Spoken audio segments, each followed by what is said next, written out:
Special classes में आपका स्वागत है। आज हम लोग यूपीएसआई 2017 यानी दरोगा परीक्षा जो 2017 में हुई थी 17 जुलाई को द्वितीय पाली में, उसके जीएस और मूल विधि के प्रश्नों को हम लोग सॉल्व करने चल रहे हैं। ठीक है, क्या क्या प्रश्न आया था, किस तरह का प्रश्न आएगा, इससे आपको समझ मिलेगी। सबसे पहले अनुच्छेद 15 किससे संबंधित है? सबसे पहले अनुच्छेद 15 बता देते हैं। राज्य किसी नागरिक के साथ जाति, धर्म, लिंग, जन्म स्थान और वंश के आधार पर भेदभाव नहीं करेगा। यह अनुच्छेद 15 है। लेकिन ऑप्शन में आपको दिख रहा है शिक्षा का अधिकार, धार्मिक स्वतंत्रता का अधिकार, अभिव्यक्ति की स्वतंत्रता का अधिकार, समानता का अधिकार। जो हमारे संविधान का अनुच्छेद 12 से 35 है, मूल अधिकारों का वर्णन करता है। किसका? मूल अधिकारों का वर्णन करता है। ठीक है, मूल अधिकार क्या है? मूल अधिकार नागरिक, जो हमारा मूल अधिकार है उसका जो उद्देश्य है कि हर नागरिक सम्मान के साथ अपना जीवन जी सके और किसी के साथ किसी आधार पर भेदभाव ना हो। इसी के अंतर्गत अनुच्छेद 14 से लेकर 18 तक समानता के अधिकार का वर्णन किया गया है। ठीक, किसका? समानता के अधिकार का वर्णन किया गया है। अब यहाँ पे अनुच्छेद 15 किससे संबंधित है? तो आप कह सकते हैं समानता के अधिकार से संबंधित है। यहाँ पे अनुच्छेद 14 भी दिया होता, 15 दिया होता, 16 दिया होता, 17 दिया होता या 18 दिया होता, तो वो समानता के अधिकार से आपका संबंधित होता। ठीक है, अगले प्रश्न की तरफ चलते हैं। अगला प्रश्न पूछा है, भारतीय दंड संहिता की धारा 63 के अनुसार जुर्माना राशि कितने तक हो सकती है? यहाँ पे ध्यान रखिएगा कि अपराधी जिस रकम के आर्थिक दंड और जुर्माने का उत्तरदायी है वह असीमित है। कितना है? असीमित है, किंतु अत्यधिक नहीं है। किंतु अत्यधिक नहीं, असीमित है किंतु अत्यधिक जुर्माना नहीं लगाया जा सकता। किस प्रकार का अपराध किया है उस आधार पर लगाया जाएगा। तो यहाँ पे उत्तर आपका असीमित हो जाएगा। अगले प्रश्न की तरफ चलते हैं, आगे बढ़ते हैं। उस्ताद मंसूर किसके दरबार का प्रसिद्ध चित्रकार था? उस्ताद मंसूर का एक उपाधि थी नादिर उल अस्त्र। ये जहांगीर के दरबार में निवास करते थे। जहांगीर का जो शासनकाल था 1605 से 1627 था। इनके पिता का नाम आप जानते ही हैं कि अकबर था। अकबर 1556 से 1605 तक थे। इनके पुत्र का नाम था शाहजहां, जो कि 1627 से 1658 तक। ठीक है, इनके जो जहांगीर थे ये 1658 है, आप इसको क्लियर कर लीजिएगा। जहांगीर जो था इसके दरबार में अबुल हसन भी निवास करते थे। नादिर उल जमा की उपाधि प्राप्त थी उनको। फारूक बेग भी थे, बिसंदास भी थे, अकारिजा थे, मोहम्मद नादिर थे, मोहम्मद मुराद थे। ठीक है, तो उस्ताद मंसूर किसके दरबार का प्रसिद्ध चित्रकार था? जहांगीर के दरबार का था, जो 1605 से 1627 तक थे। इनके पिता अकबर थे, पुत्र का नाम शाहजहां था। उच्च न्यायालय के मुख्य न्यायाधीश की नियुक्ति कौन करता है?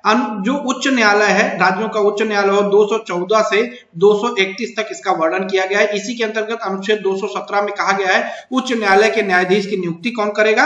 राष्ट्रपति करेगा। ठीक है, अगला प्रश्न, अग्निपथ किसकी रचना है? आप अग्निपथ इतनी फेमस रचना है तो जानते ही, हरिवंश राय बच्चन की रचना है। चंद्रगुप्त द्वितीय विक्रमादित्य की राजधानी क्या थी? पहली बात आपको बता देते हैं, चंद्रगुप्त जो द्वितीय था विक्रमादित्य, ये गुप्त वंश का शासक था। किसका था? गुप्त वंश का।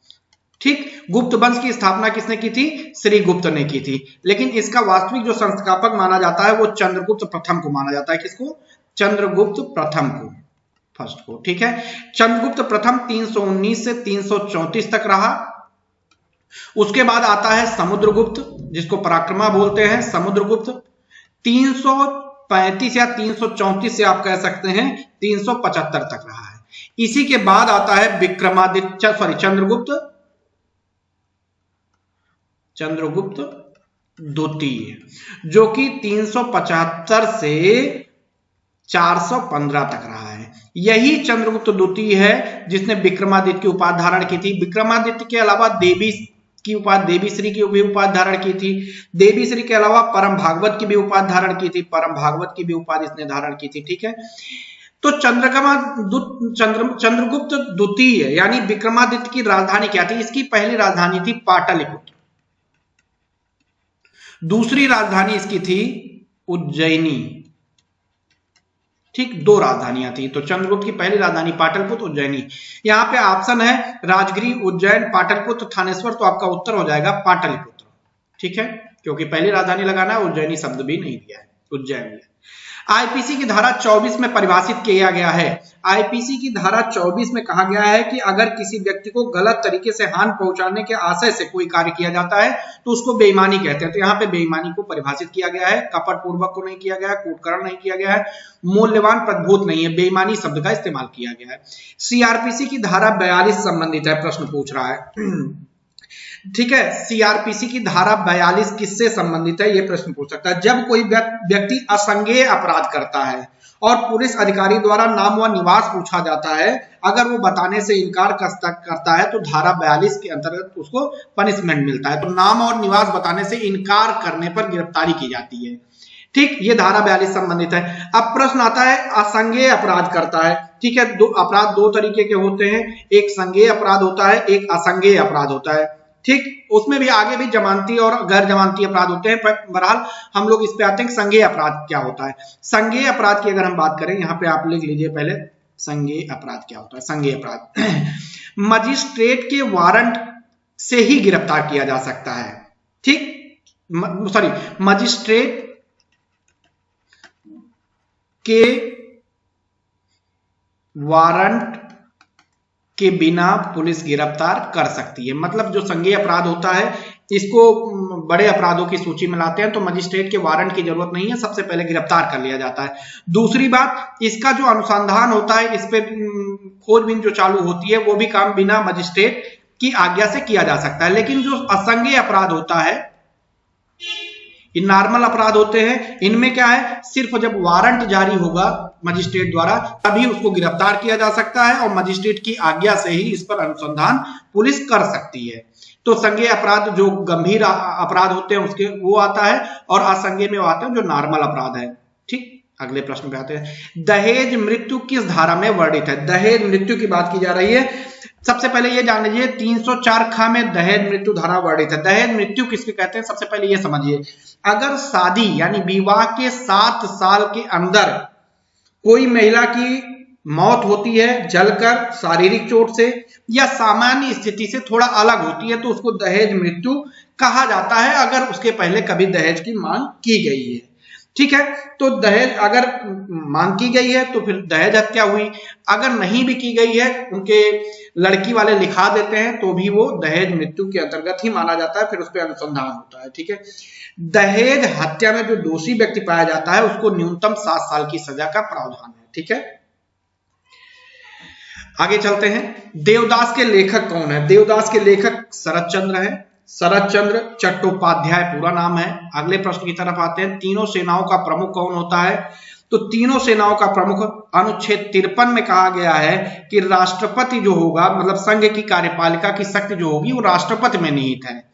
ठीक, तो संघ के जो रक्षा बल हैं वो तीनों की शक्ति जो है राष्ट्रपति में निहित है, तो राष्ट्रपति उसका प्रमुख हुआ।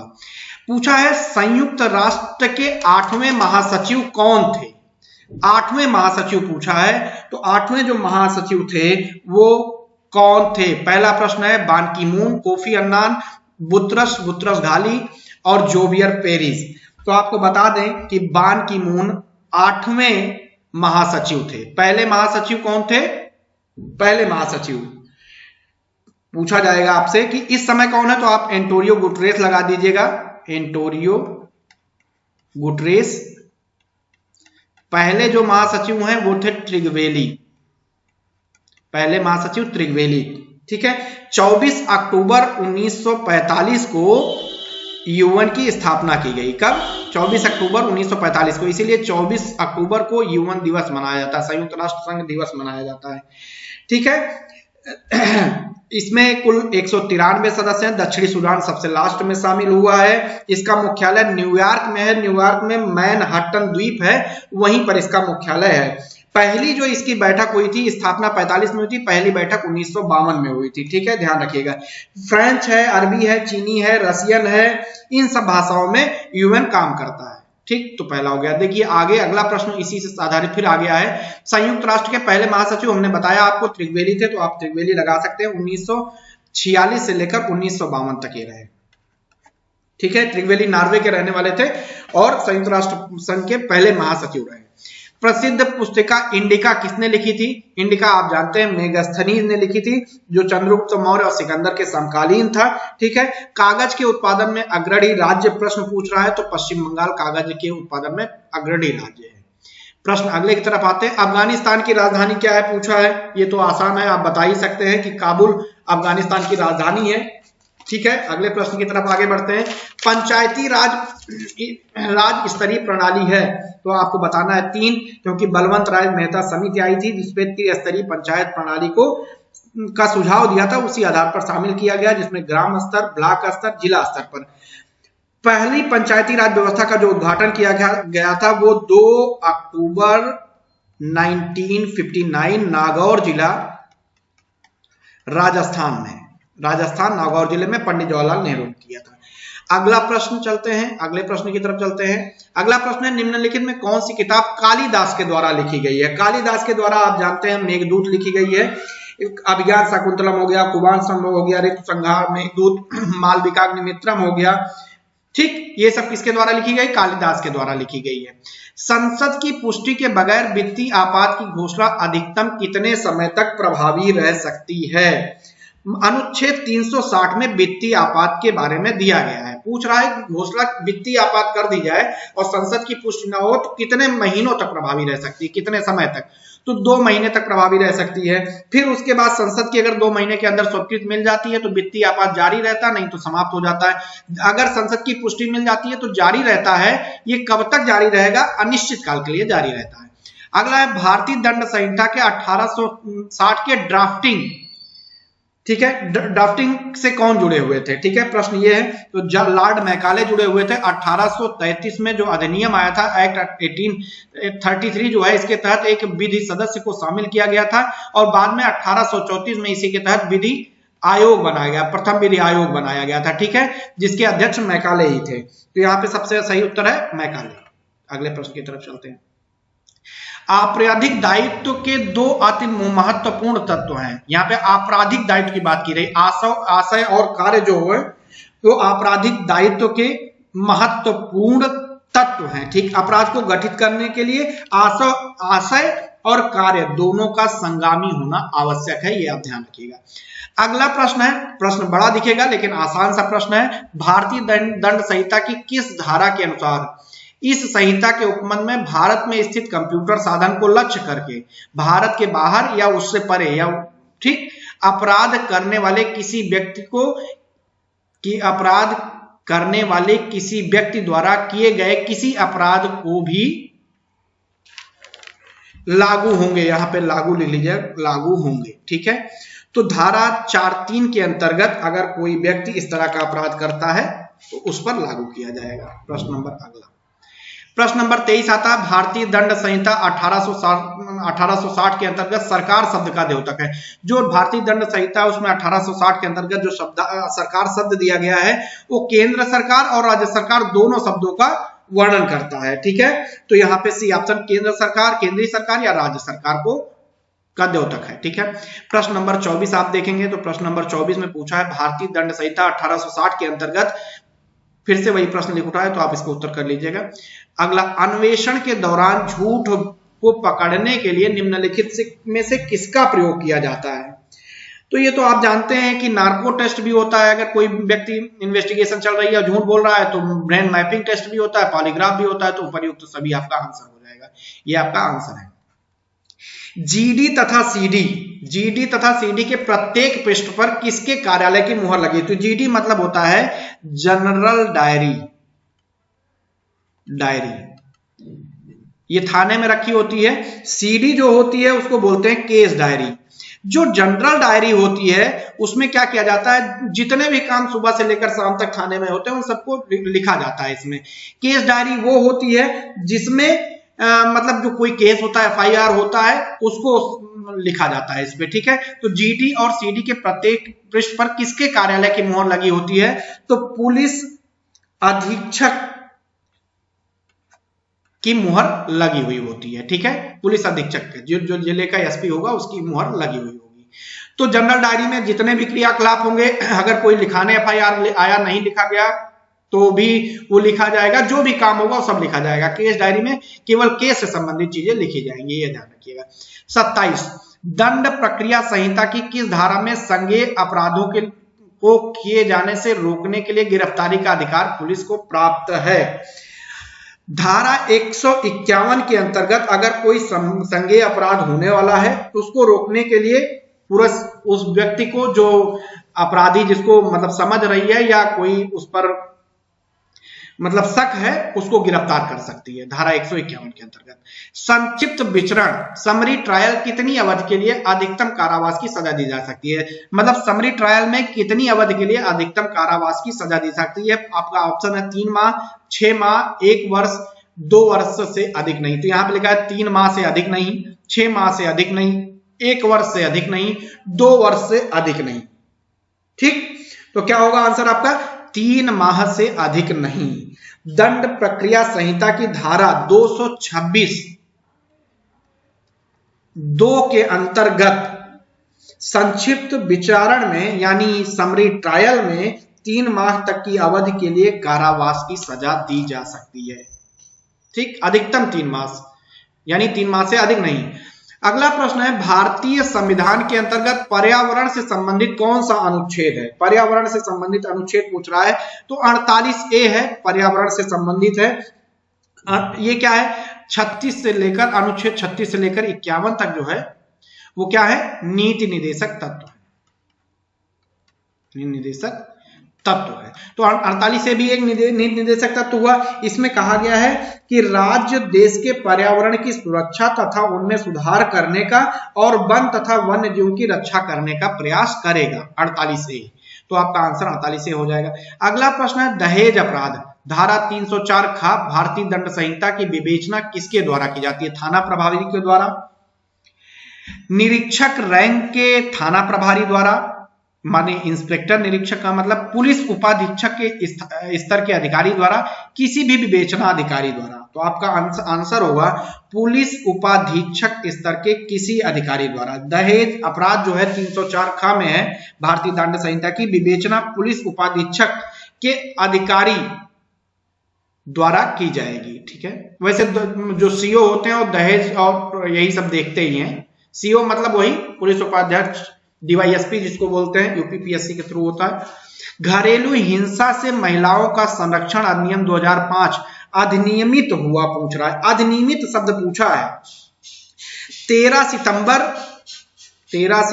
2005 को अधिनियमित हुआ था। यहां पे ये टर्म लिख लीजिएगा आप, क्या हुआ था? अधिनियमित हुआ था। जबकि 17 अक्टूबर 2006 से लागू हुआ था ये।